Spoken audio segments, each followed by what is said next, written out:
ओम नमो भगवते वासुदेवाय। ओम नमो भगवते वासुदेवाय। ओम नमो भगवते वासुदेवाय। ओम अज्ञानतिमिरान्धस्य ज्ञानाञ्जनशलाकया चक्षुरुन्मिलितं येन तस्मै श्रीगुरवे नमः। ओम चैतन्यमनोभीष्टं स्थापितं येन भूतले स्वयं रूपः कदा मह्यं ददाति स्वपदान्तिकम्। वन्देऽहं श्रीगुरो श्रीगुरुपदकमलं श्रीगुरुन् वैष्णवांश्च श्रीरूपं साग्रजातं सहजगणरघुनाथान्वितं तं सजीवं साद्वैतं सावधूतं परिजनसहितं श्रीकृष्णचैतन्यदेवं श्रीराधाकृष्णपादान् सहजगणललिता श्रीविशाखान्विताश्च। हे कृष्ण करुणा सिंधो दीनबंधो जगत्पते गोपेश गोपिका कांत राधा कांत नमोस्तुते। तप्त कांचन गौरांगी राधे वृंदावनेश्वरी वृषभानुसुते देवी प्रणमामि हरिप्रिये। वाञ्छाकल्पतरुभ्यश्च कृपा सिन्धुभ्य एव च पतितानां पावनेभ्यो वैष्णवेभ्यो नमो नमः। श्री कृष्ण चैतन्य प्रभु नित्यानंद श्री अद्वैत गदाधर श्रीवासादि गौरभक्त वृंद। हरे कृष्ण कृष्ण कृष्ण हरे हरे, हरे राम राम राम हरे हरे। 18 श्लोक पढ़ रही हूँ। अंतवंत इमे देहा नित्य सोक्ता शरीरिणः अनाशिनो प्रमेयस्य तस्माद्युवि स्वभारत। अविनाशी अप्रमेय तथा शाश्वत जीव के भौतिक शरीर का अंत अवश्य भावी है, अतः हे भरतवंशी युद्ध करो। यम एन वेत्ति हंतारम यश्चैनं मन्यते हतम् उभौ तौ न विजानीतो नायं हन्ति न हन्यते। जो इस जीवात्मा को मारने वाला समझता है तथा जो इसे मरा हुआ समझता है, वे दोनों ही अज्ञानी हैं, क्योंकि आत्मा न तो मरता है और न मारा जाता है। न जायते म्रियते वा कदाचिन्नायं भूत्वा भविता वा न भूयः अजो नित्य शाश्वतोऽयं पुराणो न हन्यते हन्यमाने शरीरे। आत्मा के लिए किसी भी काल में न तो जन्म है न मृत्यु, वह न कभी जन्मा है न जन्म लेता है और न जन्म लेगा। वह अजन्मा नित्य शाश्वत तथा पुरातन है। शरीर के मारे जाने पर वह मारा नहीं जाता। ये छोटे श्लोक है, वो भी पढ़ना है ना। न जायते म्रियते, पूरा न जायते तात्पर्य पढ़ना है। पूरा तात्पर्य पढ़िए पहले आप, उसमें आएगा ना, तात्पर्य में शुरू हो जाएगा तब आएगा। 20 का तात्पर्य पढ़िए। तात्पर्य गुणात्मक दृष्टि से परमात्मा का अणु अंश परम से अभिन्न है। वह शरीर की भौति विकारी नहीं है। कभी कभी आत्मा को स्थायी या कुटस्थ कहा जाता है और शरीर में 6 प्रकार के रूपांतर होते हैं। वह माता के गर्भ से जन्म लेता है, कुछ काल तक रहता है, बढ़ता है, कुछ परिणाम उत्पन्न करता है, धीरे धीरे क्षीण होता है और अंत में समाप्त हो जाता है। किंतु आत्मा में ऐसे परिवर्तन नहीं होते। आत्मा अजन्मा है, किंतु चूंकि वह भौतिक शरीर धारण करता है, अतः शरीर जन्म लेता है। आत्मा न तो जन्म लेता है न मरता है। जिसका जन्म होता है उसकी मृत्यु भी होती है, चूंकि आत्मा जन्म नहीं लेता, अतः उसका न तो भूत है न वर्तमान या भविष्य। यह नित्य शाश्वत तथा सनातन है। अर्थात उसके जन्म लेने का कोई इतिहास नहीं है। हम शरीर के प्रभाव में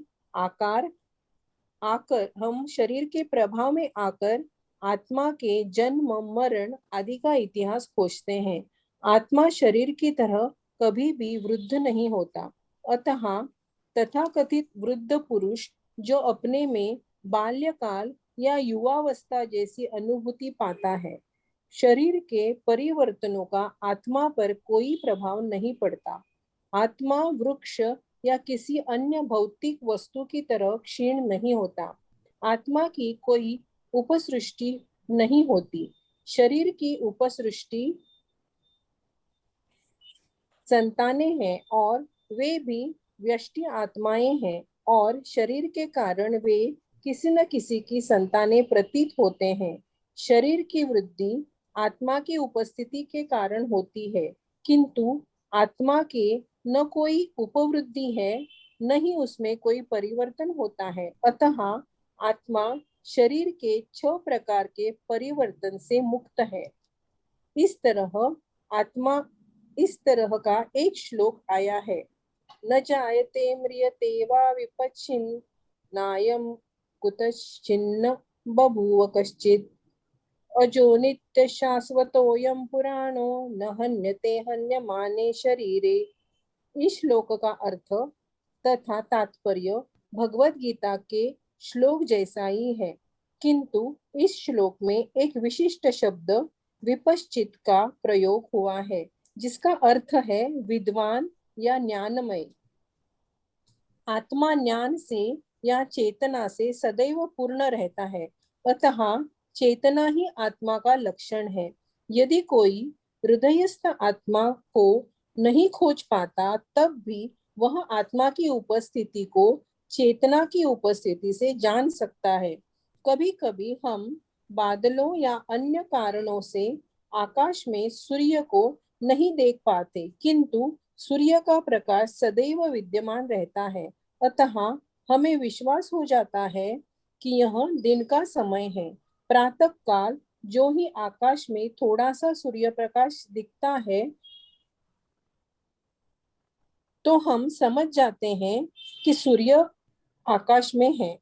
इस प्रकार चूंकि शरीरों में चाहे पशु के हो या पुरुषों के कुछ न कुछ चेतना रहती है, अतः हम आत्मा की उपस्थिति को जान लेते हैं, किंतु जीव की यह चेतना परमेश्वर की चेतना से भिन्न है, क्योंकि परम चेतना तो सर्वज्ञ है, भूत वर्तमान तथा भविष्य के ज्ञान से पूर्ण। व्यष्टि जीव की चेतना विस्मरणशील है। जब वह अपने वास्तविक स्वरूप को भूल जाता है, तो उसे कृष्ण के उपदेशों से शिक्षा तथा प्रकाश और बोध प्राप्त होता है, किंतु कृष्ण विस्मरणशील जीव नहीं है। यदि वे ऐसे होते तो उनके द्वारा दिए गए भगवत गीता के उपदेश व्यर्थ होते। आत्मा के 2 प्रकार है, एक तो अणु आत्मा और दूसरा विभु आत्मा। कंठोपनिषद में इसकी पुष्टि इस प्रकार हुई है। अनोरणीयान महतो महीयान आत्मास्य जंतो निहितो गुह्याम तमक्रतुः पश्यति वितशोको धातु प्रसादन्म महिमान नमात्मनः। परमात्मा तथा अणु आत्मा दोनों शरीर रूपी उस वृक्ष में जीव के हृदय में विद्यमान है, और इनमें से जो समस्त इच्छाओं तथा शोकों से मुक्त हो चुका है, वही भगवत कृपा से आत्मा की महिमा को समझ सकता है। कृष्ण परमात्मा के भी उद्गम है, जैसा कि अगले अध्यायों में बताया जाएगा, और अर्जुन अणु आत्मा के समान है, जो अपने वास्तविक स्वरूप को भूल गया है। अतः उसे कृष्ण द्वारा उनके प्रामाणिक प्रतिनिधि गुरु द्वारा प्रबुद्ध किए जाने की आवश्यकता है। थैंक यू, बहुत बहुत धन्यवाद। स्मिता जी, हाँ। एक बात पूछूं बस, नहीं तो भूल जाती हूँ मैं।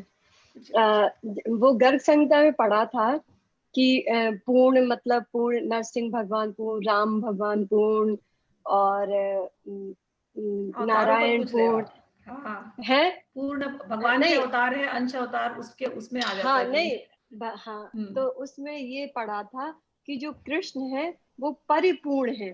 तो बस मुझे ये हम्म। पूछना था कि पूर्ण और परिपूर्ण में क्या फर्क, पूर्ण परिपूर्ण मतलब में, अंतर नहीं बोल सकती हूँ भगवान के उसमें, हाँ बट लेकिन परिपूर्ण उनने बोला ये हम कृष्ण लोग में सब भागवत, समा गए। हाँ भागवत के लिए रखते हैं चर्चा, ये चर्चा भागवतम में अब जो अच्छा थर्ड ठीक है। चैप्टर आने वाली थी ना सविता, हम्म जो हम लोग अभी पढ़ हम्म रहे हैं, तीसरा जो चैप्टर आएगा उसमें अवतारों का वर्णन है, 24 अवतारों का वर्णन। तो जब 24 अवतार का वर्णन आएगा तो उसमें कृष्णस्तु भगवान स्वयं है। तो उस समय पर मैंने ये टॉपिक पर चर्चा करने का सोच के रखा हुआ है। तो जब ठीक है, ये ठीक है, प्रश्न ठीक का है, बस उत्तर आप मुझे याद जरूर उत्तर रखना, मिल मैं जाएगा। भूल जाती हूँ। बिल्कुल मैं याद है, भूल जाती प्राची ने मुझे तभी पहले पूछा था गीता में, तो मैंने प्राची को बोला जब तक हम लोग भागवत नहीं पहुंचेंगे तब तक मैं भूलने वाली नहीं हूँ। हूँ। क्योंकि ठीक है, भगवत ठीक गीता है, ठीक। अभी मैं परिपूर्णतम पूर्णतम उस अवतारों पे चले जाऊंगी, तो कुछ लोग नए हैं यहाँ पर, तो उनको बहुत ज्यादा ओवर हो जाएगा, हैवी हो जाएगा, ठीक है ना। तो वो तीसरे चैप्टर जब हम भागवत में अभी पहुंचने वाले हैं, अभी दूसरा होने वाला है, तीसरा में पहुंचने वाले हैं, बस उसमें वही चर्चा है। ठीक, ठीक है, अच्छे से पूरा एक ठीक एक है, चीज, कला अवतार, अंश अवतार, अंश अंशा अवतार, पूर्ण अवतार, परिपूर्णतम अवतार, एवरी टॉपिक कवर करूंगी। ओके, ठीक है, ठीक, ठीक। हाँ, हरि बोल। चलिए अभी तो हम लोग केवल अपने आप को समझ लें फिलहाल, हम लोग क्या अवतार हैं, ठीक है। हम लोग भगवान के अवतार है, ममे वांझो, हम भगवान का अंश है, तो हम भगवान के अंश अंशा अवतार हैं, ठीक है। अच्छा चलिए अभी हम लोग पहले रिपीट कर लेते हैं क्या क्या हमने पढ़ा था। हम लोग चैप्टर 2 पर आ गए हैं और इसको सांख्य योग कहते हैं।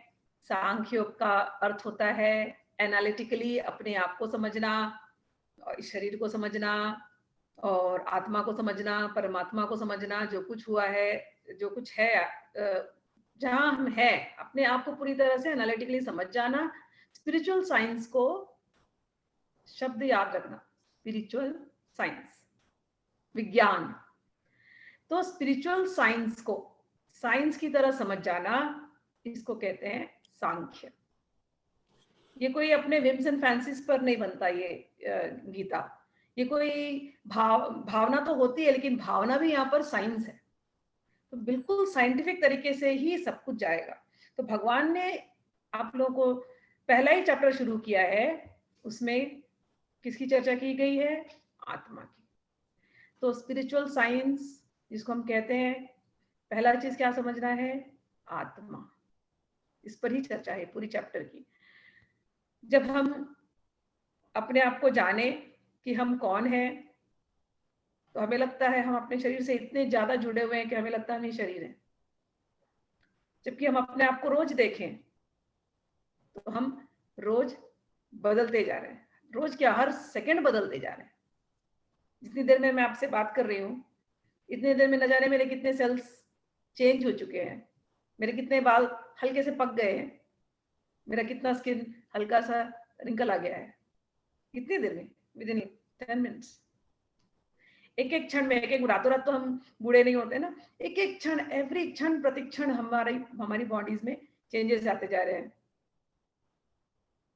और हमें पता भी नहीं चलता।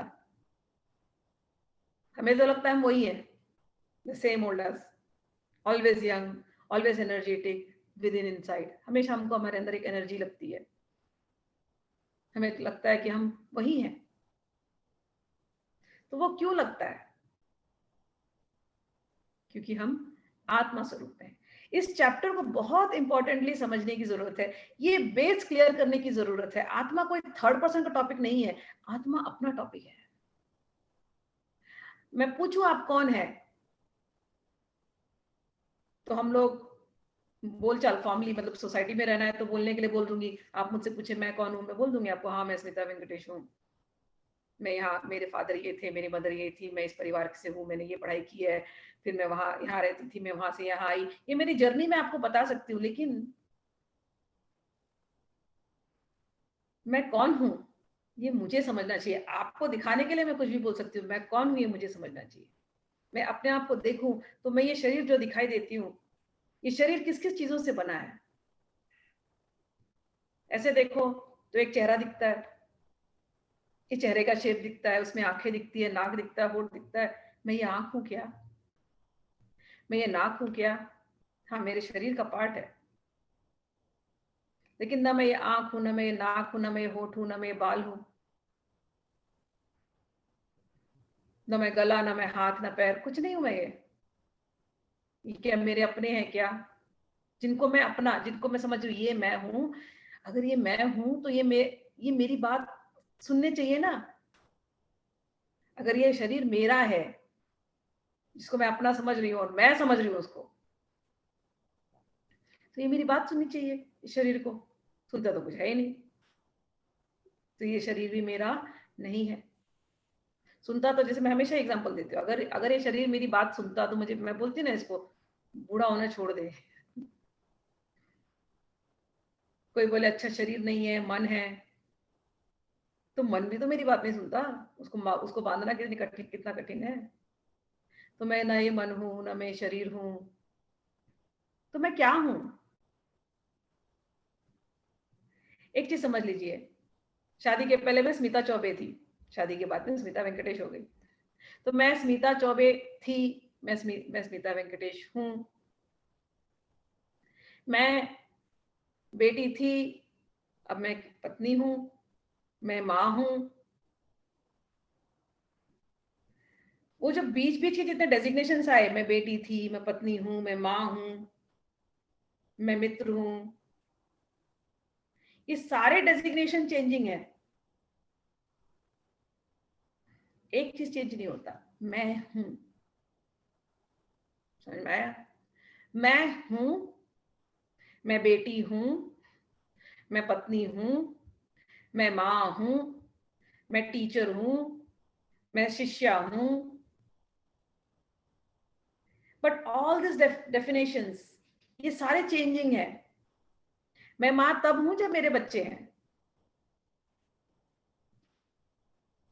मैं पत्नी तब हूं जब मेरे पति हैं। एक एक रिलेशन हमने बनाया, तो हमने अपने आप को वो बना लिया। अगर पत्नी पति है तो पत्नी हूं, अगर पति नहीं होता तो थोड़ी पत्नी होती। जिस दिन मेरे बच्चे हुए उस दिन मैं माँ बनी ना, जब तक बच्चे नहीं थे तब तक माँ नहीं थी। हाँ, लेकिन मैं थी और मैं हूं। तो ये जितने डेजिग्नेशन है जिससे हम अपने आप को समझते हैं, आज तक समझते आए हैं, वो मैं नहीं हूं, लेकिन मैं हूं। वो जितने रिलेशन, जितने डेजिग्नेशन से जिससे मैं अपने आप को आइडेंटिफाई करती हूँ, वो तो किसी और की वजह से आए हुए हैं। तो मैं हूं ये है, तो वो मैं कौन हूं, इस पर सोचना चाहिए। तो वो चैप्टर, ये जो चैप्टर यहाँ पर शुरू हुआ, वो ऐसे ही शुरू हुआ कि मैं आत्मा हूं, मैं हमेशा रहने वाली हूं।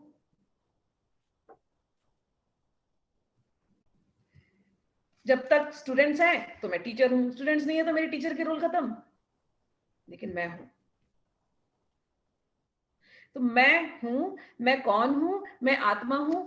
जब हम लोग स्पिरिचुअली अध्यात्म के रास्ते बढ़ते हैं, नंबर वन चीज जिस पर मेडिटेट करनी होती है वो यही है कि मैं कौन हूं, मैं आत्मा हूं, मैं परमानेंटली रहने वाली हूं। यही भगवान इस पर चर्चा कर रहे हैं। तो पिछली बार हमने शुरू किया था कि अर्जुन बड़ा दुखी है, क्योंकि उसको इतना मोह हो गया, सबसे अटैचमेंट हो गया। अरे भीष्म पितामह खड़े हैं, मैं उनसे कैसे लड़ सकता हूँ, मैं द्रोण से कैसे लड़ सकता हूँ, ये सब मेरे टीचर्स रिलेशन है ना। तो उस रिलेशन को याद करके वो रो रहा है और वो घबरा गया है, बोलता है मैं नहीं लड़ूंगा, ये सब मर जाएंगे। तो भगवान गुरु बनते हैं। आप लोग को स्मरण होगा कि अर्जुन ने कहा मैं आपका शिष्यत्व ग्रहण करता हूं, मैं आपका शिष्य हूं, हे कृष्ण, जो मेरे लिए सही है वो आप मुझे गाइड कीजिए। और भगवान ने फिर उसको गाइड करना शुरू किया था। और भगवान ने कहा था 11वें श्लोक में, आपको स्मरण होगा, तुम किस बात का, किस, तो बातें तो बड़ी पंडितों जैसे कर रहे हो अर्जुन, बड़ी समझदारी की बातें कर रहे हो, बड़ा लॉजिक दे रहे हो, लेकिन सच में क्या समझदारी की बात कर रहे हो? किसके लिए दुख मना रहे हो, किसके लिए शोक मना रहे हो? वो जो शरीर मरने वाला है, क्योंकि शरीर को तो मरना ही है, जो भी संसार में आया है शरीर को तो छोड़ना ही पड़ेगा ना। तो शरीर को तो एक दिन जाना है, ये यथार्थ है, तो इसके लिए दुख बना रहे हो। अच्छा शरीर गया, लेकिन शरीर के अंदर की आत्मा वो तो मरने वाली नहीं है, तो उसके लिए दुख बना रहे हो। तुम दुख किसके लिए मना रहे हो? तुम दुख इसलिए मना रहे हो कि वो जिसको मैंने गुरु माना नहीं रहेगा, वो जिसको मैंने पितामह माना वो नहीं रहेगा। हम दुख उस रिलेशन के लिए मनाते हैं जो इस शरीर से हमने बनाए हैं, लेकिन यथार्थ में जो गया, जिसकी मृत्यु हो गई, वो कहीं के जाते नहीं है, शरीर जाता है। और शरीर और वो आत्मा फिर परिवर्तित होकर के फिर एक दूसरा देह लेकर के वापस आती है। तो ये इस पे हमने लास्ट टाइम चर्चा की थी, और भगवान ने कहा कि ऐसा कोई समय नहीं था हे अर्जुन जब तुम नहीं थे, और ऐसा कोई समय नहीं था जब मैं भी नहीं था। मैं था, मैं हमेशा था, तुम हमेशा थे, मैं हूं, तुम हो, मैं रहूंगा, तुम हमेशा रहोगे, फॉर एवर, इटर्नल। ये अर्जुन को कह रहे हैं, लेकिन मेडिटेट किसको करना है? हमको। भगवान हमेशा हैं, हमेशा से थे, हैं और रहेंगे। हम भी हमेशा से थे, हैं और रहेंगे। वो जो मैं कह रही हूं, मैं हूं, मैं हमेशा से थी, मैं हमेशा हूं, मैं हमेशा रहूंगी। ये चेहरा बदल सकता है, ये फॉर्म, ये बॉडी बदल सकता है, मैं हूं।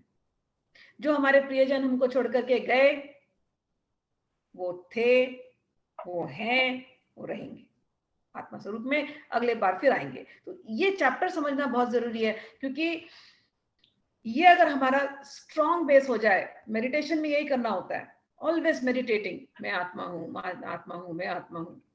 जब ये चैप्टर मैंने पढ़ा करीब 1 साल, कोई मंत्र मंत्र कुछ करने का क्या होता है, लोग मंत्र वगैरह करते हैं, लेकिन अपने आप को समझे बिना केवल मंत्र जपे जा रहे हैं, क्यों जपते हैं, क्या करते हैं, नोबडी क्वेश्चंस। लेकिन जब गीता की जब बात आती है ना, इट इज, ये अपने ऊपर अप्लाई करने वाली बात है।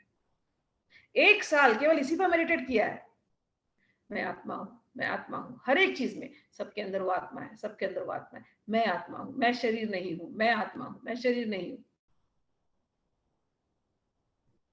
इस शरीर से बनाए हुए संबंध नित्य नहीं है। इनके अंदर सबके साथ जो आत्मा और परमात्मा बैठा है वो मैं हूं, उनके साथ बनाए संबंध नित्य है। इस प्रकार से इस पे मेडिटेट करना। तो अगली बार से जब कोई आपसे आपका परिचय पूछे, परिचय बाहर का दे देना, लेकिन अपने अंदर अपने आप को एक बार रिमाइंड कराना, मैं ये शरीर नहीं, मैं इस फला कंपनी में काम करने वाली, इस डेजिग्नेशन वाली नहीं हूं, मैं तो आत्मा हूं। I am beyond designation, I am eternal, I am for ever. Okay, तो मैं आत्मा हूं। फिर भगवान कहते एक्सप्लेन करने लगे, क्या बोले थे भगवान कि जैसे सोल इस शरीर के अंदर है, केवल इस शरीर बढ़ता है, अलग अलग इसके फॉर्म्स, मतलब शरीर बढ़ता जाता है, और लेकिन आत्मा वैसी का वैसी ही रहता है। शरीर छोटा होता है, फिर बच्चा होता है, फिर बच्चे से वो टीनेज में आता है, फिर यूथ, फिर मिडिल एज, फिर एज घटने लगती है। लेकिन वो जो आत्मा अंदर है वो ऐसे ही रहता है, उसको कुछ नहीं होता। आत्मा के फिर हमने साइज पर बात की थी कि आत्मा कितना, आत्मा दिखाई नहीं देता, तो आत्मा की साइज क्या थी वो हम लोगों ने पिछली बार चर्चा किया था। बालाग्रशत भागस्य शतदा कल्पितस्य च भागो जीव स विज्ञेय स चानन्त्याय कल्पते। क्या था, आप लोगों को फिर से स्मरण दिला दूं, निकाल रही हूँ बाल अपना बाल दिखाई नहीं दे रहा ना बाल, I'm trying to get it. Anyways, ये जो बाल है, बाल का जो टिप है, एक बाल का टिप, उस टिप को 10,000 टाइम डिवाइड कर दीजिए।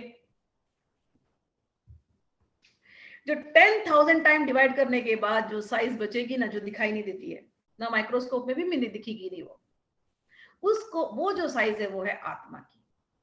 अब देखिए कितनी अच्छी बात कह दी। हम लोग हमेशा अपने आप को, मैं इतने इंच की हूँ, ये मेरा साइज है, और हाइट वेट जो है उससे हम अपने आप को नापते हैं। किसको नापते हैं? शरीर को नापते हैं। लेकिन हम कितने छोटे हैं, हम तो वो बाल के 10,000 टाइम इतने छोटे। आत्मा रूप में जब ये शरीर छोड़ती है तो इतनी छोटी सी, इतना छोटा सा स्पार्क, वो मैं हूं और मैं निकल जाऊंगी। लेकिन जब मैं निकलूंगी वो इतना छोटा सा स्पार्क, तो अच्छा आप बोलोगे इतना छोटा सा स्पार्क बॉडी के अंदर है, वो मैं हूं? हाँ, वो तुम हो।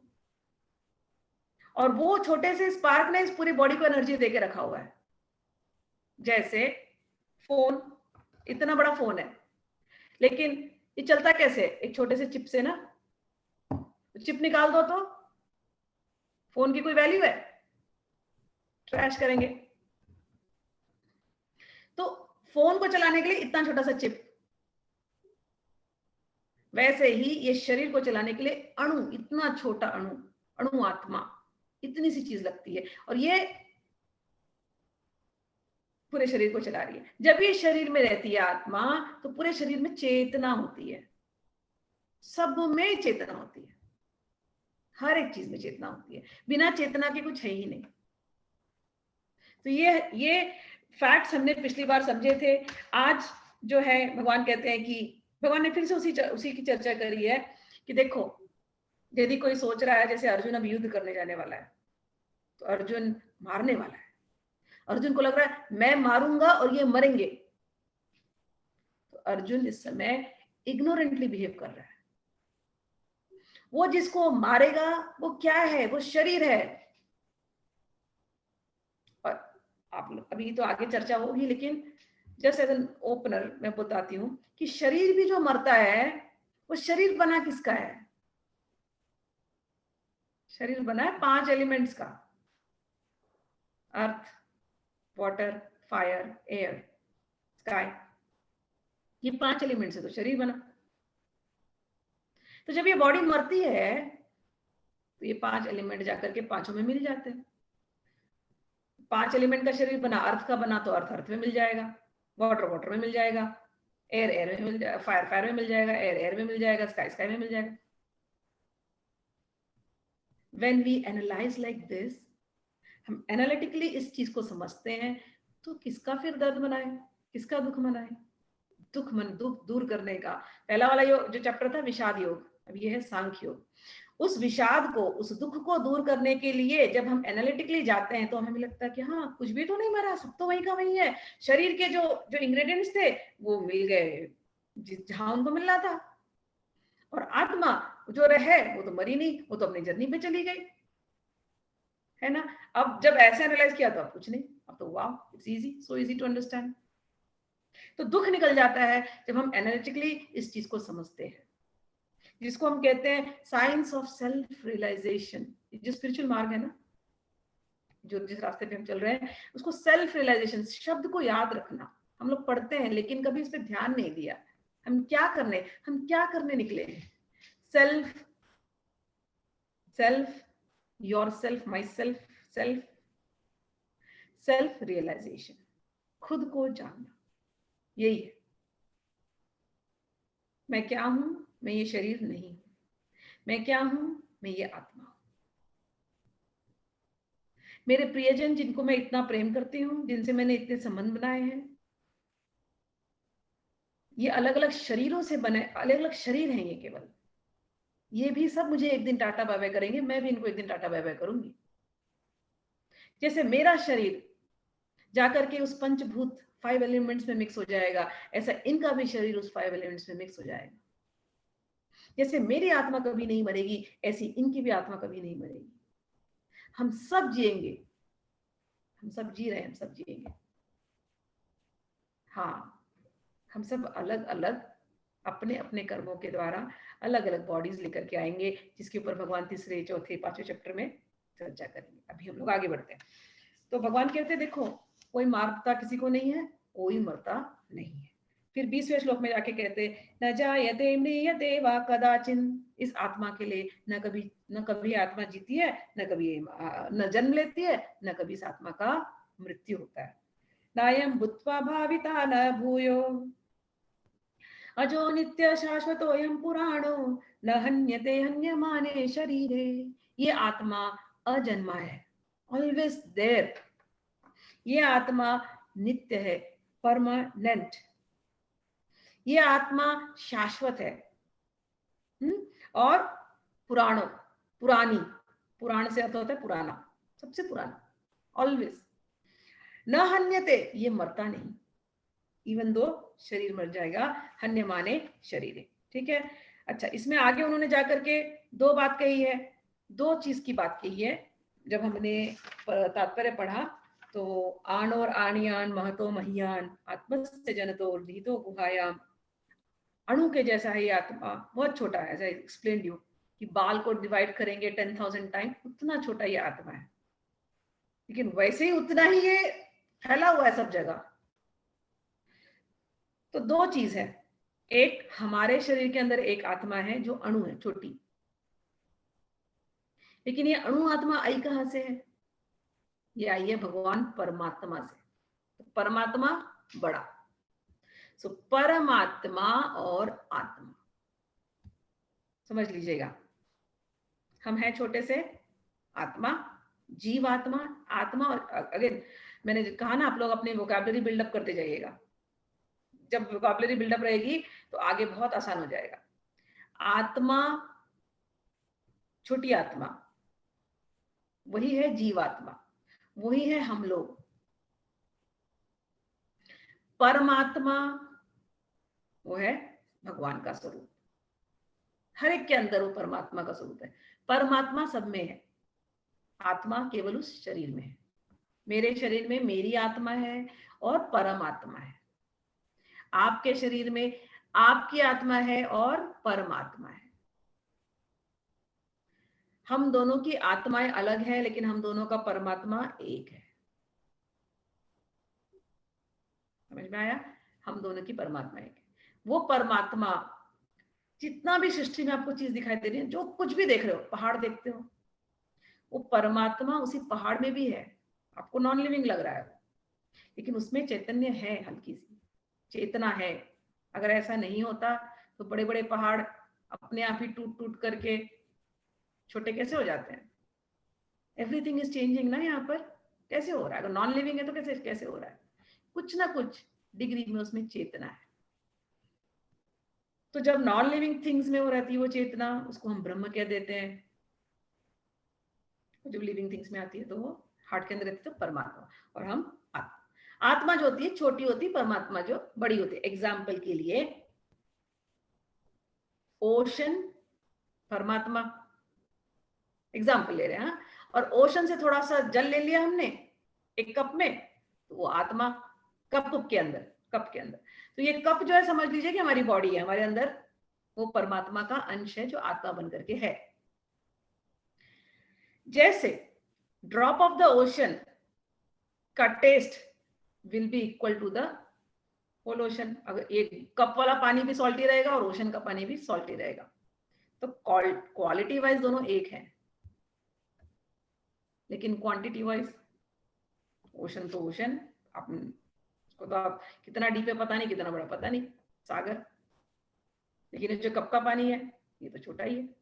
तो क्वांटिटी में परमात्मा और आत्मा डिफरेंस है, लेकिन क्वालिटी में सेम है। अब वो क्वालिटी क्या है उस पर भी आगे चर्चा आएगी, हम लोग उस पर आगे जाएंगे। अभी केवल परमात्मा पे फोकस करते हैं। Let's come back to our main topic.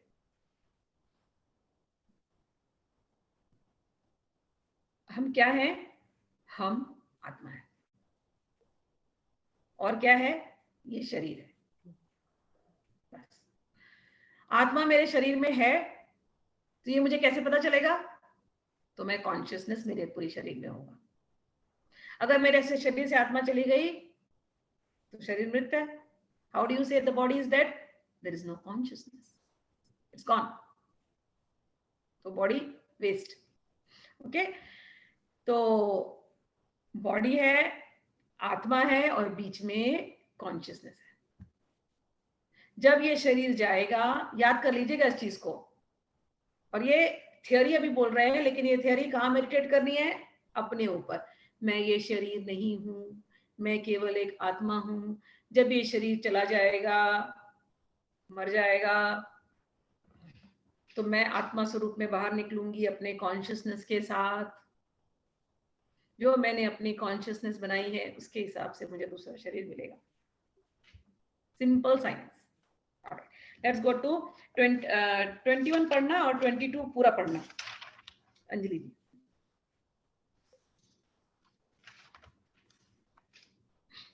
हाँ हाँ। अनम्यूट कर लेना। वेदा विनाशिनं नित्यं ये न मजमव्ययम् कथं स पुरुष पार्थ कम घातयति हन्तिकम्।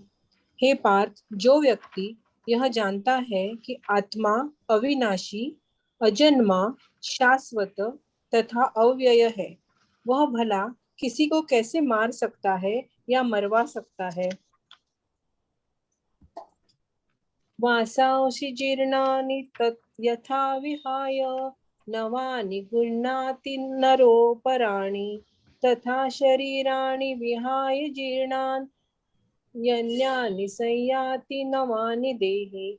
जिस प्रकार मनुष्य पुराने वस्त्रों को त्याग कर नए वस्त्र धारण करता है, उसी प्रकार आत्मा पुराने तथा व्यर्थ के शरीरों को त्याग कर नवीन भौतिक शरीर धारण करता है। इसको नहीं पढ़ना है ना, आगे पढ़ो। पढ़ना तात्पर्य पढ़ना है इसका, इंपॉर्टेंट तात्पर्य। तात्पर्य, अणु द्वारा शरीर का परिवर्तन एक स्वीकृत तथ्य है। आधुनिक विज्ञान जन तक जो आत्मा के अस्तित्व पर विश्वास नहीं करते, पर साथ ही हृदय से शक्ति साधन की व्याख्या भी नहीं कर पाते, उन परिवर्तनों को स्वीकार करने को बाध्य है जो बाल्यकाल से कौमारावस्था और फिर तरुणावस्था तथा वृद्धावस्था में होते रहते हैं। वृद्धावस्था से यही परिवर्तन दूसरे शरीर में स्थानांतरित हो जाता है। इसकी व्याख्या एक पिछले श्लोक में 2.13 की जा चुकी है। अणु आत्मा का दूसरे शरीर में स्थानांतरण परमात्मा की कृपा से संभव हो पाता है। परमात्मा अणु आत्मा की इच्छाओं की पूर्ति उसी तरह करते हैं जिस प्रकार एक मित्र दूसरे की इच्छा पूर्ति करता है। मुंडक तथा श्वेताश्वतर उपनिषदों में आत्मा तथा परमात्मा की उपमा दो मित्र पक्षियों से दी गई है जो एक ही वृक्ष पर बैठे हैं।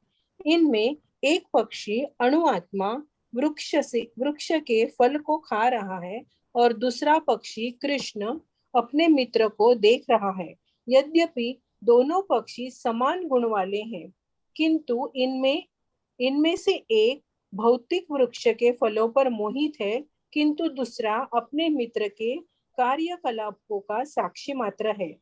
कृष्ण साक्षी पक्षी है और अर्जुन फलभोक्ता पक्षी। यद्यपि दोनों मित्र सखा है, किंतु फिर भी एक स्वामी है और दूसरा सेवक है। अणु आत्मा द्वारा इस संबंध की विस्मृति ही उसके एक वृक्ष से दूसरे पर जाने या एक शरीर से दूसरे में जाने के कारण है। जीवात्मा प्राकृत शरीर रूपी वृक्ष पर अत्यधिक संघर्षशील है, किंतु जो ही वह दूसरे पक्षी को परम गुरु के रूप में स्वीकार करता है, जिस प्रकार कृष्ण अर्जुन का उपदेश ग्रहण करने के लिए स्वेच्छा उसकी शरण में जाता है, क्यों ही परतंत्र पक्षी तुरंत सारे शोकों से विमुक्त हो जाता है। मुंडक उपनिषद 3.1.2 तथा श्वेताश्वतर उपनिषद 4.7 समान रूप से इसकी पुष्टि करते हैं। समाने वृक्षे पुरुषो निमग्नो निशया शोचति मुह्यमानः जुष्टं यदा पश्यन्त्यन्यमिषमस्य महिमानमिति शोकः। यद्यपि दोनों पक्षी एक ही वृक्ष पर बैठे हैं, किंतु फल खाने वाला पक्षी वृक्ष के फल का भोक्ता रूप में चिंता तथा विषाद में निमग्न है।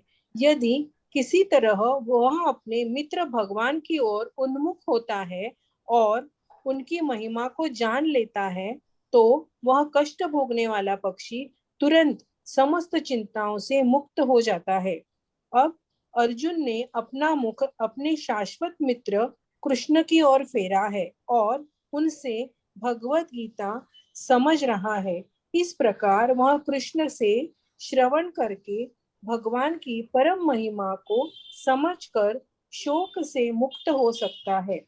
यहाँ भगवान ने अर्जुन को उपदेश दिया है कि वह अपने पितामह तथा गुरु के देहांतरण पर शोक प्रकट न करे, अपितु उसे इस धर्म युद्ध में उनके शरीरों का वध करने में प्रसन्न होना चाहिए, जिससे वे सब विभिन्न शारीरिक कर्म फलों से तुरंत मुक्त हो जाएं। बलिवेदी पर या धर्म युद्ध में प्राणों को अर्पित करने वाला व्यक्ति तुरंत शारीरिक पापों से मुक्त हो जाता है और उच्च लोक को प्राप्त होता है। अतः अर्जुन का शोक करना युक्ति संगत नहीं है। पढ़ू 20 हाँ 23 से लेकर के 29 तक पढ़ना, 29 का तात्पर्य पढ़ना, बाकी के केवल अर्थ। नैनं छिन्दन्ति शस्त्राणि नैनं दहति पावकः न चैनं क्लेदयन्त्यापो न शोषयति मारुतः। यह आत्मा न तो कभी किसी शस्त्र द्वारा खंड खंड किया जा सकता है, न अग्नि द्वारा जलाया जा सकता है, न ज्वल द्वारा भोगाया या वायु द्वारा सुखाया जा सकता है। अच्छेद्योयमदायोय मक्लेद्यो शोष एव च नित्य सर्वगतस्थाणु रचलोयम सनातनः। यह आत्मा अखंडित तथा अघुलनशील है। इसे न तो जलाया जा सकता है, न ही सुखाया जा सकता है। यह शाश्वत, सर्वव्यापी, अविकारी, स्थिर तथा सदैव एक सा रहने वाला है। अव्यक्तोयम चिन्त्योयमविकार्योयमुच्यते तस्मादेव विनित्वैनं नानुशोचितुमर्हसि। यह आत्मा अव्यक्त, अकल्पनीय तथा अपरिवर्तनीय कहा जाता है। यह जानकर तुम्हें शरीर के लिए शोक नहीं करना चाहिए। अथ चैनं नित्यजातं नित्यं वा मन्यसे मृतं तथापि त्वं महाबाहो नैनं शोचितुमर्हसि। किंतु यदि तुम यह सोचते हो कि आत्मा अथवा जीवन का लक्षण सदा जन्म लेता है तथा सदा मरता है, तो भी हे महाबाहु, तुम्हारे शोक करने का कोई कारण नहीं है। जात्यस्य हि ध्रुवो मृत्युर्ध्रुवं जन्म मृत्यस्य च तस्मादपि रिहार्येथे न तत्त्वं शोचितुमर्हसि। जिसने जन्म लिया है उसकी मृत्यु निश्चित है और मृत्यु के पश्चात पुनर्जन्म भी निश्चित है। अतः अपने अपरिहार्य कर्तव्य पालन में तुम्हें शोक नहीं करना चाहिए। अव्यक्तादीनि भूतानि व्यक्तमध्यानि भारत अव्यक्तनिधनान्येव तत्र का परिवेदना। सारे जीव प्रारंभ में अव्यक्त रहते हैं, मध्य अवस्था में व्यक्त होते हैं और विनष्ट होने पर पुनः अव्यक्त हो जाते हैं। अतः शोक करने की क्या आवश्यकता है। आश्चर्य पश्यन्ति कनिश्च देवन् आश्चर्य वदति तथैव चान्यः आश्चर्यवज्ञेन मनः शृणोति श्रुत्वाप्येनं वेद न चैव कश्चित्। कोई आत्मा को आश्चर्य से देखता है, कोई इसे आश्चर्य की तरह बताता है तथा कोई इसे आश्चर्य की तरह सुनता है, किंतु कोई इसके विषय में सुनकर भी कुछ नहीं समझ पाते। इसका तात्पर्य पूरा पढ़ू ना अभी। इसका पूरा पढ़ देना। क्योंकि गीतोपनिषद उपनिषदों के सिद्धांत पर आधारित है, अतः कठोपनिषद में 1.2.7 इस श्लोक का होना कोई आश्चर्यजनक नहीं है।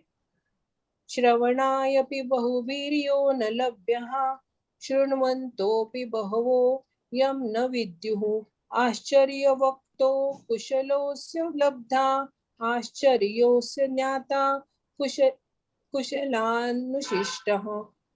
विशाल पशु, विशाल वटवृक्ष तथा 1 इंच स्थानों में लाखों करोड़ों की संख्या में उपस्थित सूक्ष्म कीटाणुओं के भीतर अणु आत्मा की उपस्थिति निश्चित रूप से आश्चर्यजनक है। अत्यल्प तथा दुराचारी व्यक्ति अणु आत्मा के स्फुल्लिंग के चमत्कारों को नहीं समझ पाता, भले ही उसे बड़े से बड़ा ज्ञानी जिसने विश्व के प्रथम प्राणी ब्रह्म को भी शिक्षा दी हो क्यों न समझाए। वस्तुओं के स्थूल भौतिक बोध के कारण इस युग के अधिकांश व्यक्ति इसकी कल्पना नहीं कर सकते कि इतना सूक्ष्म कण किसी प्रकार इतना विराट तथा इतना लघु बन सकता है। अतः लोग आत्मा को उसकी संरचना या उसके विवरण के आधार पर ही आश्चर्य से देखते हैं। इंद्रिय तृप्ति की बातों में फंसकर लोग भौतिक शक्ति यानी कि माया से इस तरह मोहित होते हैं कि उनके पास आत्मज्ञान को समझने का अवसर ही नहीं रहता। यद्यपि यह तथ्य है कि आत्मज्ञान के बिना सारे कार्यों का दुष्परिणाम जीवन संघर्ष में पराजय के रूप में होता है। संभवतः उन्हें इसका कोई अनुमान नहीं होता कि मनुष्य को आत्मा के विषय में चिंतन करना चाहिए और दुखों का हल खोज निकालना चाहिए। ऐसे थोड़े से लोग जो आत्मा के विषय में सुनने के इच्छुक है, अच्छी संगति पाकर भाषण सुनते हैं, किंतु कभी कभी अज्ञानवश में परमात्मा तथा अणु आत्मा को समझ बैठते हैं।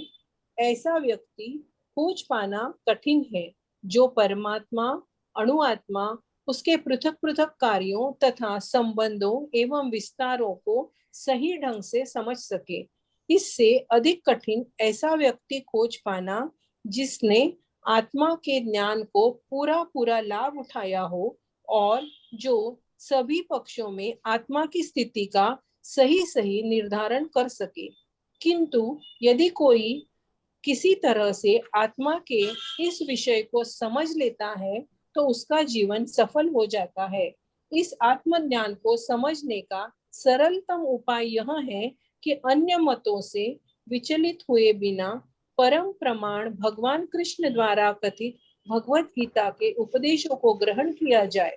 किंतु इसके लिए भी इस जन्म में या पिछले जन्मों में प्रचुर तपस्या की आवश्यकता होती है, तभी कृष्ण को श्री भगवान के रूप में स्वीकार किया जा सकता है। पर कृष्ण को इस रूप में जानना शुद्ध भक्तों को अहेतुक की कृपा से ही होता है, अन्य किसी उपाय से नहीं। ठीक है, चलिए, ये बहुत अच्छी बात। ये चैप्टर समझना बहुत इंपॉर्टेंट है। अगर आप अपने आप को स्पिरिचुअल बोलते हैं तो आपको स्पिरिट सोल इसका साइंस मालूम होना चाहिए। ठीक, कहते हैं वेद विनाशिनम नित्यम, 21वां, वेद विनाशिनम नित्यम य एनम अजम अव्ययम कथम स पुरुष पार्थ कम घाटयति हन्ति किम, कम घातयति हन्ति किम। कह रहे हैं कि देखो, जो जो जानने वाला, जो जानकार, जो रियली इंटेलिजेंट आदमी होता है, जो वाइज होता है, वो ये जानता है अच्छी प्रकार से कि ये आत्मा, इसका विनाश नहीं होता, ये ऐसे का ऐसे ही रहने वाला है।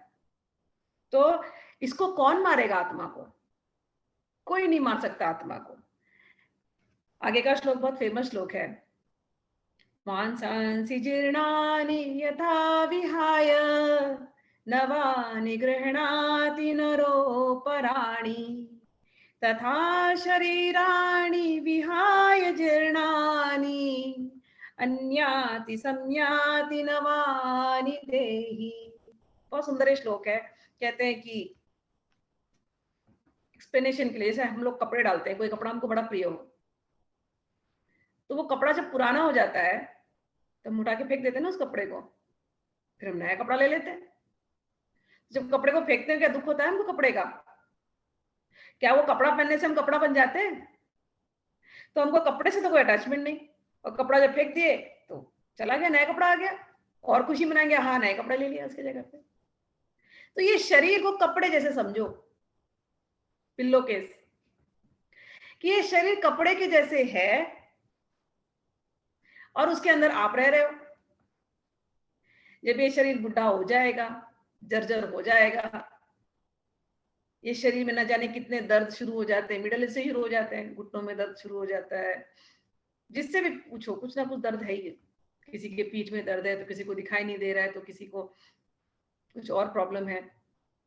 तो ये जो शरीर जिसको आप इतना प्यार करते हो, इसको कपड़े के जैसे समझो। ये फटता जा रहा है, ये पुराना होता जा रहा है। जब ये पुराना होगा तो आप इसको छोड़ दोगे, और छोड़ दोगे उसके बाद एक नया शरीर लेके आओगे, फिर वही। अगर कोई व्यक्ति ऐसा भी सोचे तो उसे क्या मृत्यु से डर है ना, जीने के लिए तो और एक्साइटमेंट हो जाएगा, अरे वाह फिर एक नए शरीर में आएंगे, एक्साइटमेंट। मैं जब ये क्लासेस लेती थी आत्मा की, हमारे यहाँ नॉर्मल, कभी भी कोई मृत्यु की बात नहीं करनी चाहिए, ये एक थिंकिंग है। लोग मृत्यु की जैसी बात आएगी ना, सब हाँ बोल मत, आत्मा की कोई बात नहीं करना चाहता। लेकिन भगवान ने शुरू ही चैप्टर इसी से किया, तो कुछ तो कारण है ना स्पिरिचुअल आदमी के अंदर। हमको सत्य देखना है ना। मैं हमेशा ये कहती हूँ, जब हमारे यहाँ मृतक को ले जाते हैं तो एक ही डायलॉग बोलते बार बार, राम नाम सत्य है, राम नाम सत्य है, बोलते हैं ना, यही याद दिलाने के लिए कि अंततोगत्वा सबकी स्थिति वही होने वाली है, अंत में सब वही होने वाले हैं। लेकिन उसके बाद क्या होने वाले जान तो लो। वो जो शरीर गया, लोग दुख मनाते रहे, मर गया मर गया, बहुत दिन दुख चलता है। क्या मर गया? कुछ नहीं मरा, कुछ नहीं मरा।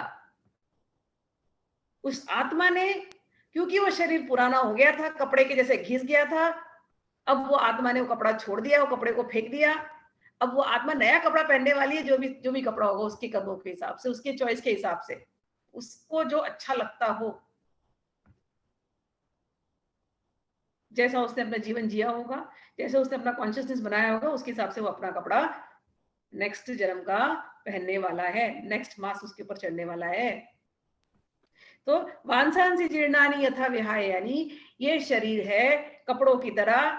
आत्मा जब ये कपड़ा पुराना हो जाता है, शरीर रूपी कपड़ा पुराना हो जाता है, आत्मा इस कपड़े को छोड़ती है और जाकर के नए कपड़े में चली जाती है।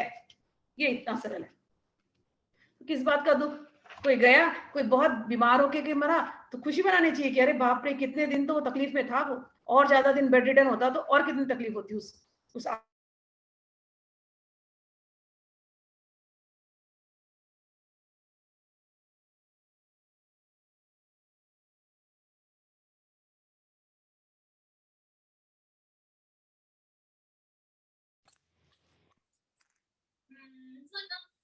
तो मेन चीज ये होता है। और कितनी ज्यादा तकलीफ होती है उस आत्मा को। हाँ, और कितनी तकलीफ हो रही है उस आत्मा को, तो अच्छा है जल्दी चला गया। अच्छा है आत्मा को अब नई बॉडी मिलेगी, अब वो और बलिष्ठ बॉडी में आएगा या जैसे भी होगा। उसके जाने के बाद उसका दुख नहीं मनाना है, खुद का इंट्रोस्पेक्शन करना है। ये मेरी बॉडी एक दिन ऐसी ही जाएगी, मुझे आगे की गति क्या करना है, मुझे कैसी बॉडी चाहिए या नहीं चाहिए, ये सोचना है। ये कहां से सोचेंगे? गीता में जब पढ़ेंगे, गीता में भगवान को गाइडलाइंस देंगे, इसको अपने जीवन में उतारेंगे। पैदा तो देखो हम लोग ऐसे ही हो गए, हमको पता ही नहीं हम पैदा क्यों हो गए, पर्पस क्या है किसी को नहीं पता ना, पैदा हो गए, चलो जो भी रीजन से पैदा हो गए। लेकिन मरे तो ऐसे नहीं मरे ना, शरीर छोड़ के जाने के पहले अवेयर तो हो जाए, आए क्यों थे, जाने वाले कहाँ हैं, क्या मेरे हाथ में कुछ भी, क्या हमारे हाथ में कुछ भी है? हाँ है। आप अगर अवेयरनेस के साथ जिएंगे, गीता को समझेंगे, अवेयरनेस के साथ शरीर छोड़ेंगे और आगे जाकर के आपको पता हो आप क्या अचीव कर सकते हैं। ये गीता की पावर है, इफ यू नो योरसेल्फ। ठीक, तो भगवान बोलते हैं ये चीज समझ लेना कि ये शरीर एक दिन जाने वाला है, ये कपड़ा पुराना होने वाला है, ये कपड़ा को त्याग करके अगर मुझे आना है, मैं अच्छा कपड़ा लेकर के आऊंगी। मतलब अच्छे अच्छे बॉडी फॉर्म में आऊंगी या अच्छे घर में आऊंगी, ठीक है ना। फिर आगे भगवान कहते हैं, भगवान ने इसके तात्पर्य में एक और बात कही, बहुत अच्छी बात कही, कि हम सबके शरीर के अंदर हृदय में, ये बहुत सारे उपनिषद में आता है, दो पक्षी हैं, ऐसा मेडिटेट करना चाहिए। दो पक्षी एग्जाम्पल दिया, पक्षी नहीं होते, परमात्मा और आत्मा होता है। तो शरीर के अंदर दो पक्षी हैं, एक है परमात्मा, एक है आत्मा। जो परमात्मा है ना, वो खाली खाली देखता है, बस विटनेस करता है, चुप बैठा रहता है। ये जो आत्मा है, जो हम है, हमको हर एक भोग वस्तु में इंटरेस्ट है, हमको खाना है। तो कुछ भोग वस्तु हमको अच्छी, हम खा लेते हैं, मतलब वो जो आत्मा रूपी बर्ड है, वो मीठा फल खाएगा, उसको मीठा लगेगा, तीखा फल खाएगा, तीखा लगेगा, कड़वा फल खाएगा, कड़वा लगेगा, कोई फल अच्छा नहीं होगा। लेकिन वो खाने में इतना मस्त है, और परमात्मा रूपी फल खाली देखता रहता है उसको, परमात्मा रूपी बर्ड देखता रहता है, कुछ बोलता नहीं। लेकिन कभी ये घूम करके देख ले उस परमात्मा को, और कोई फल खाने के पहले पूछे ये मैं खाऊं या नहीं खाऊं, और परमात्मा से पहले एक हिंट दे दे, ये फल तेरे लिए अच्छा नहीं होगा, और ये पक्षी बोले चल छोड़, मुझे खाना है, फिर भी खा ले, अच्छा नहीं होगा, खा ले तू, कड़वा फल खा लिया तूने, पहचान में तो तुझे आया नहीं, मैंने बोला था मत खा, लेकिन तू खा लिया, तो कड़वा फल खाएगा तो कड़वा तुझे लगेगा। तो जब हम मेडिटेट करते हैं तो इस चीज को मेडिटेट करना होता है कि मैं आत्मा में थी, मैं उस बर्ड जैसे थी कि मैंने सब कुछ खाया, सब भोगों को एंजॉय किया, कुछ भोग बहुत अच्छे लगे, लेकिन अंत में वो भोगों ने मुझे तकलीफ ही दी। हर भोग एक उसका एक, मैंने कहा ना, फाइन प्रिंट्स के साथ आता है, हर भोग, हर एंजॉयमेंट, मतलब जो जो मैंने भोगा सब में कुछ ना कुछ, थोड़ा सा भोग था, थोड़ा एंजॉयमेंट था, सफरिंग बहुत ज्यादा थी, वाज नॉट वर्थ, और बहुत छोटा सा था। लेकिन जिस दिन आप घूम करके उस परमात्मा की तरफ देखते हैं और उससे पूछ पूछ करके फिर उन भोगों में जाते हैं, उससे गाइडेंस ले लेके जाते हैं, तो वो आपको सही गाइड करेगा। वो बोलेगा नहीं, ये तेरे लिए बहुत दुखदायक होगा, ये तेरे लिए अच्छा नहीं है, छोड़ दे, और आपने उसकी बात सुनी तो आपका जीवन सुखप्रद हो जाएगा। आप पूछेंगे वो परमात्मा रूपी हमारे हृदय में, हमारी अंतर आत्मा की आवाज, शब्द को समझना, लोग बोलते हैं ना अंतरात्मा बोल रही है, अंतरात्मा धिक्कारती है, कॉन्शियंस बोलते हैं। तो अंतर आत्मा, परमात्मा, परमात्मा की आवाज, अंतर आत्मा की आवाज, इनर वॉइस। जब भी हम कभी कोई ऐसा गलत स्टेप उठा लेते हैं, बहुत रेस्टलेसनेस होता है, उस स्टेप को करने के लिए बहुत जस्टिफिकेशन देना पड़ता है। वी नो एक बॉडी में एक अजीब सी हीट पैदा होती है जब हमको कोई चीज को जस्टिफाई करना पड़ता है बार बार, क्योंकि आत्मा कुछ और बोलती है और हम परमात्मा कुछ और बोल रहा है और हमको सुनना ही नहीं उसको। We want to do that what we want to do, स्वार्थ से हम प्रेरित होते हैं। तो परमात्मा हमेशा विटनेस बन करके है, गाइड करने को रेडी है, लेकिन हम सुनते नहीं है, इसीलिए हम बार बार तकलीफ में आते हैं। अच्छा, अंतरात्मा की आवाज तो सुन नहीं पा रहे, प्रैक्टिस ही नहीं है, उसके लिए मेडिटेट करना पड़ेगा, मन को, चित्त को शांत करना पड़ेगा। तो वही परमात्मा बाहर ही भगवान श्री कृष्ण के रूप में, इस गीता के रूप में आ गए हैं, इसमें इंस्ट्रक्शंस दे रहे हैं। जब बहुत पुण्य किसी का इकट्ठा होता है, उसके अंदर बहुत क्यूरियोसिटी आती है, बहुत क्वेश्चंस आते हैं, तब जाके ये माहौल बनता है जहां हम बैठ करके इन गीता के चैप्टर्स को खोलते हैं और इनको समझने का प्रयास करते हैं।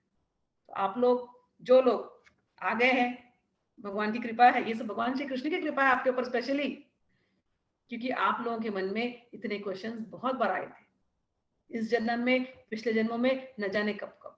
उन सभी प्रश्नों का उत्तर देने के लिए भगवान ने ये गीता दी है, और हर एक व्यक्ति को उसके जो प्रश्न है, चाहे वो मेटेरियली हो, चाहे स्पिरिचुअली हो, चाहे जैसा भी हो, उसका उत्तर उसको गीता में मिल ही जाएगा। ये बड़ी मैजिकल सी बुक है ये। श्लोक लगते हैं, लेकिन श्लोक में इतना कुछ है कि आप ट्यून जब होते हैं गीता के साथ, वो आपको बदल देगी, आपको सारे उत्तर दे देगी। तो वो याद रखना, पक्षी वाला जो एग्जाम्पल अभी हमने चर्चा की, उसको याद रखना, क्योंकि वो चर्चा बार बार आएगी। तो आज के चैप्टर्स को हम लोग यहाँ पर एंड करते हैं। हाँ, एक और जगह, आश्चर्यवत पश्यति कश्चिदेनम आश्चर्यवत वदति तथैव चान्य, कि बहुत लोग आत्मा की बातें सुनते हैं, बहुत आश्चर्य उनको होता है, लेकिन उसको वो समझ नहीं पाते।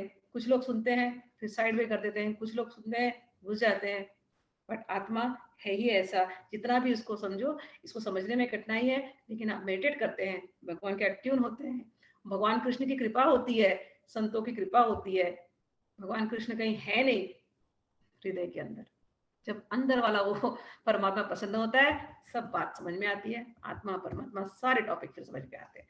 ठीक है, अभी क्लास यहाँ पर एंड करते हैं, 5 मिनट्स है, किसी को कुछ क्वेश्चन हो तो पूछ सकते हैं, otherwise we'll end the class, बाकी का हम लोग कल करेंगे। मेरे पास एक क्वेश्चन है, हम क्योंकि आत्मा की बात कर रहे हैं, पूछूं मैं? एक पीछे एक्चुअली एक किसी ग्रुप में डिस्कशन हो रही थी और मेरे दिमाग में ये आया था, हम लोग बात करते हैं आत्मा की, शरीर की और सब चीजों की, ऐसा क्यों होता है जब आत्मा शरीर छोड़ती है, ठीक है, हमारा शरीर ही रह जाता है क्योंकि आत्मा तो नहीं है, तो जो परिवार वाले हैं वो बोलते हैं ठीक है हम बिस्तर दान कर दो, तकिए दान कर दो, कंबल दान कर दो, लेकिन जो वैल्यूएबल चीजें जो अच्छी होती है, जेवर हो गए, सिल्क हो गया, शॉल हो गई, वो नहीं दान होती, ऐसा क्यों?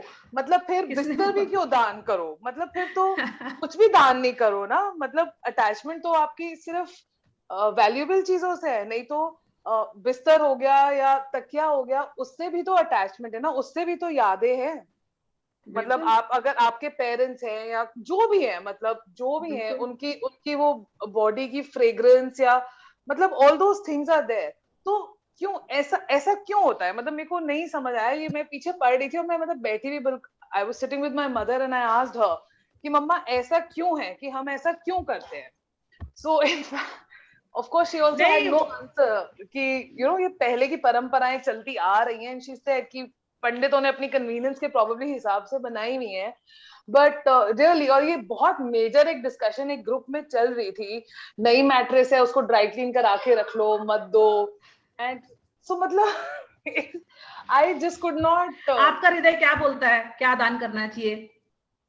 नहीं करना है तो सब कुछ करो, नहीं तो क्यों ऐसा क्योंकि हम सिर्फ जेवर रखेंगे, मतलब अंतरात्मा की आवाज यही बोल रही है ना। अगर अगर मैं कहती हूँ कपड़े भी हैं, दे आर ऑल्सो मेमोरीज, जिसकी भी है, तो अगर आपने रखनी है तो why not keep the clothes also with you, और फॉर दैट मैटर कंबल भी, या मतलब व्हाटएवर, मतलब then they are all attached. तो ठीक है, ऑफ कोर्स अगर कोई बहुत बीमार हो, बीमारी की वजह से गया हो, तब आप बिस्तर या वो दान कर रहे हो, understandable, but a healthy person, and so मतलब आपके दिल ने बोल दिया है answer, you know that right? दान में क्या, हमारे यहाँ दान करते हैं ना, दिल खोल के दान करो व्यक्ति का, बट लोगों को इतनी चालाकी होती है, इतना स्वार्थ होता है ना, मैं तो देखती हूँ उसके बाद सोना गहना सब चुरा लेते हैं, ऐसा भी देखा है मैंने। हाँ, पता नहीं चलता है, नहीं पता चलता, बहुएं आपस में रहेंगी, बांट लेंगी, ऐसे भी मैंने देखा है, पता नहीं चलेगा, कुछ दिन के बाद पता चलेगा एक तो वो गलत है। ये लोगों ने कोई परंपरा जानता नहीं, किसी ने बुक्स पढ़ी नहीं, किसी ने स्वाध्याय किया नहीं। रियली में जो भक्त व्यक्ति होता है ना, भक्त बोलेगा सब दान कर दो, मुझे क्या करना है उस व्यक्ति का कुछ लेकर के, मुझे उससे भी मोह नहीं चाहिए, मुझे इतना भी मोह नहीं चाहिए, मुझे क्या करना है, वो आत्मा तो चली गई, उस शरीर से मेरा जो संबंध था वो यादें हैं मेरे पास, और क्या। अगर मैं उसका कपड़ा लेकर के एक दो कपड़ा रखूंगी ना याद के लिए, जो मेरा फेवरेट होगा, बाकी सब दान कर दो। उस व्यक्ति का दान जो आप करोगे ना, उससे आपका पुण्य बढ़ता है और उस आत्मा को भी पुण्य लगता है। तो जो भक्त आदमी होता है ना, वो डिटैच हो जाता है, उसको नहीं लालच होती किसी चीज की। ये तो पीछे परिवार वालों ने कभी भक्ति की ही नहीं जीवन में, रिचुअल्स ऐसे करने के लिए रिचुअल्स किया, वो करते भी इसलिए दान है कि उनको डर है कि दान नहीं करेंगे तो उनको सफर करना पड़ेगा, विच इज ट्रू। तो कहीं ना कहीं बैलेंस करते हैं अपने डर को छुपाने के लिए, अपने गिल्ट को छुपाने के लिए। तो बैलेंस में सोना रख लो, कपड़े से पुराने वाले दान कर दो, अच्छे वाले रख लो, ये सब स्वार्थ के लेन देन है। निस्वार्थ भक्ति का भक्त जो होता है ना, वो निस्वार्थ होता है, निष्काम होता है, उसको तो अटैचमेंट होता ही नहीं है।